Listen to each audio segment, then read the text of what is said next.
e o time do Roger Machado no Z4, Munari. Mas pra surpresa de ninguém, né? O Inter entrou com 3 volantes de novo, dessa vez com 3 volantes mesmo, né? Era um tripé no meio, Ronaldo, Thiago Maia e Bruno Henrique, não era aquela ideia de ter um dos volantes abertos. E Tabata pela direita, o Wesley na esquerda, o Borré. O Inter até começou bem. Teve ali essa chance acho que é do Borré, né? Não tá aparecendo pra mim aqui Cadê o Sheik? Cadê o vídeo aqui, Sheik, pra nós? Não tamo... Agora sim, isso aí. Aí o Sheik já mandou o vídeo pra nós quando já tem lance do Atlético, né? Já nos tirou os lances do Inter. O Sheik hoje tá... Sheik é o maior gremista. O Sheik hoje tá enlouquecido. Mas enfim, o Inter até começou bem o jogo. Mas depois o Atlético passou a controlar. Tem esse lance aí que o Vitão salva, né? Depois dessa falta cobrada aí que não passou perto, mas foi uma falta que a origem era de um lance perigoso, até sair o gol. O gol acaba sendo contra do Vitão, né? Mas saiu o gol. Mas eu acho mais um erro até do Juninho, porque o Juninho não acompanha o Rony, e o Rony não é um jogador alto, né? O Atlético foi melhor que o Inter durante a grande parte do jogo. E aí, a gente vai falar do Roger e tal... Chega a coletiva e o Roger vai lá e aí dá aquela enrolada, né? Quando a gente chama às vezes o Roger de Rolando Lero. Lembra do Rolando Lero, o personagem da... Era do Chico Anísio ou era da... Amado Mestre! Amado Mestre. Era da escolinha do professor Raimundo. Enrolava e não dizia nada, aí o Roger na coletiva. A história dos 3 médios. Não, são 3 volantes, Roger. Não é 3 médios, meu amigo. São 3 volantes, admite, eu joguei com 3 volantes. Aí ele diz que joga com 3 volantes pra atacar. Não, é pra deixar o Tabata e o Wesley mais livre. Só que o que ele faz quando o Inter tá perdendo no intervalo? Ele tira um dos volantes, como ele tinha feito contra o Mirassol também perdendo. Então, se a ideia de 3 volantes não é pra defender mais, se o time vai atacar tanto com 3 volantes, por que perdendo ele tira um volante? Então admite que entrou pra se defender. Começa falando claro com o torcedor, seja claro com o torcedor. E aí depois no segundo tempo o Inter até de novo tem alguns bons momentos, ele vai mexendo, depois chega a jogar com Matias e Valência juntos, vai para um 4-1-3-2 na reta final, mas o Atlético foi melhor, o Atlético mereceu ganhar o jogo, né? É mais um jogo que o Inter joga menos que seu adversário. Na minha avaliação, nas minhas contas, desde o Gauchão, são 5 jogos que o Inter foi superior ao seu adversário. Nacional no Uruguai, aquele 2-0 lá, o 3-0 no Atlético Nacional aqui e o 2-1 no Bahia. E no Brasileirão 2 jogos só, o jogo contra o Cruzeiro e o jogo contra o Juventude. 5 jogos só. Aquele jogo do Grêmio na Arena também, né? Qual? Aquele o Inter foi melhor. Não, mas o primeiro tempo o Grêmio é melhor. O Grêmio do James Freitas? Não. O jogo do... Não. Não, depois do Gauchão. O Grêmio tinha que ter ganho. Não, depois do Gauchão. O Gauchão. Não, pós-Gauchão. Passou o Gauchão. O Inter tem só esses 5 jogos bons. Classificou na Copa do Brasil. Não vamos considerar o Maracanã da Série D. Era obrigação, né? Teve sofrimento ainda no jogo de ida, né? E a Libertadores foi sofrido também, o grupo era difícil e tal.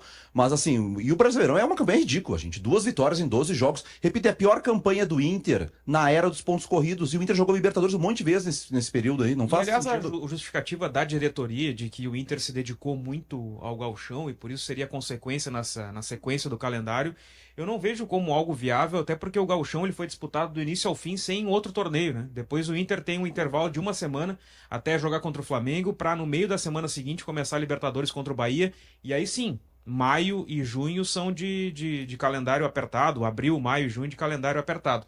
E ontem foi mais um exemplo de que essa formação, essa ideia com os 3 volantes, seja com uma dupla e um deles jogando pelo lado, já aconteceu com o Thiago pela esquerda, com o Bruno pela direita, ou os 3 por dentro, como aconteceu ontem, ela deu 95% das vezes errado. E ela deu certo contra o Bahia. Aliás, contra o Bahia não foi, né? Foi o único jogo em que o Roger apostou em 2 pontas, montou o time com Bruno Henrique e Fernando. O Thiago Maia não jogou aquele jogo e o Inter até sai atrás, mas consegue a virada.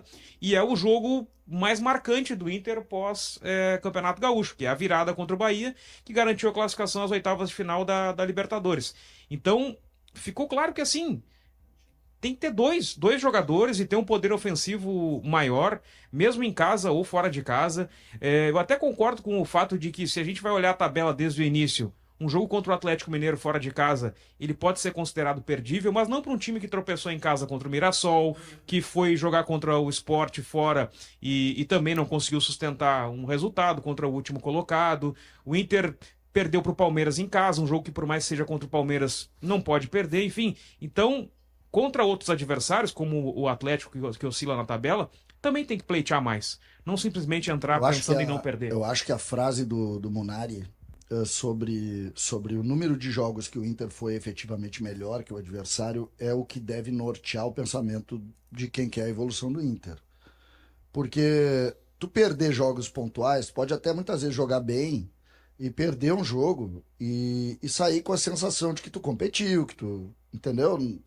O problema é quando tu é inferior ao teu adversário de uma maneira geral. O Inter, por exemplo, foi superado em muitos momentos por times muito frágeis. Muito frágeis. E quando tu vê esse processo é que tu precisa entender o que está acontecendo. Vou pegar um exemplo de um time que a gente achava que era muito bom e que está pagando todos os pecados esse ano. O Fortaleza. Fortaleza é um time que tu dizia antes do campeonato, pela consistência do trabalho e tal, vai fazer campeonato, vai ir bem, vai não sei o quê, vai não sei o quê. O que nós temos hoje do Fortaleza? Desconfiança. O Inter valorizou o empate com o Fortaleza. Sim ou não? Sim. Porque foi com os reservas pra lá. Mas e o tal. Fortaleza também lembra, o Fortaleza também isso, foi sim, altamente ambos Libertadores. estavam Isso envolvidos na mesmo. Libertadores. Então, essas coisas é que eu acho que falta às vezes, e eu vejo o Inter troca o Fernando pelo Ronaldo. Em determinado momento se valorizou o Ronaldo aqui como se fosse, cara, o Inter descobriu o Ronaldo. Não, o Ronaldo é jogador de juventude, entendeu? É que nem o negócio do Kaique, que nem o negócio do João Lucas no Grêmio. Então é frágil o time. O time do Inter é bom quando tem Alan Patrick, quando tem Valência, quando tem o Fernando. Quando não tem, meu amigo, é um time... Mas nem assim, né? Teve alguns jogos bem ruins. Eu sei, mas a gente sabe três que... do Nacional Não, de mas Medellín aí a com gente eles. Levou o Maracanã com o Fernando. Não, tudo e bem, o Alan Patrick mas aí teve a que gente entrar pra já fazer 1 a viu, 0. mas a gente já viu o time com o Fernando, com Mas o Alan mais ano Patrick, passado, né? fazer bons jogos. Ano Nós vimos fazer bons jogos. Mais quando tinha O Atlético calendário livre. Mineiro, por exemplo, lá, em meio a uma maratona maluca, porque o Atlético chegou em todas as competições, perdeu para esse Inter aí. E hoje, por exemplo, esse Atlético ontem podia qualquer coisa, menos perder o jogo. Alguns dos comentários da galera aqui no nosso chat no YouTube de GZH. Nilton Miguel, bom dia, Kelly. Tudo bem? Tudo certo, pra mim tudo tranquilo. E pra ti, meu querido? Na minha opinião, um mês no Z4 é bom pra acordar e rever alguns jogadores como Diego Rosa, Bruno Henrique, Ronaldo, Oscar Romero, Valência e Borré. Obrigada, Nilton Miguel, pela tua mensagem. Valeu pelo teu pitaco aqui na nossa audiência. O Nigel Mansell.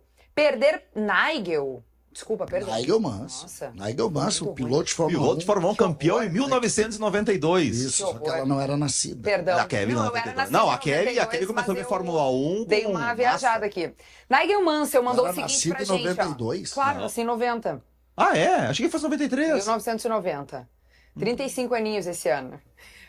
Perder ponto pro Sport e Mirassol dá nisso, a opinião do ouvinte. O Reinaldo, entre Oscar Romero e Tyson, melhor o Tyson. Rodrigo Melos. Engraçado que quando o Inter perde, o tal do Vaguinha e do Vini não aparecem. Não sejam injustos também. Tem uma questão de escala, tá? Pro Vini Moura. E tem uma questão de férias pro Vaguinha.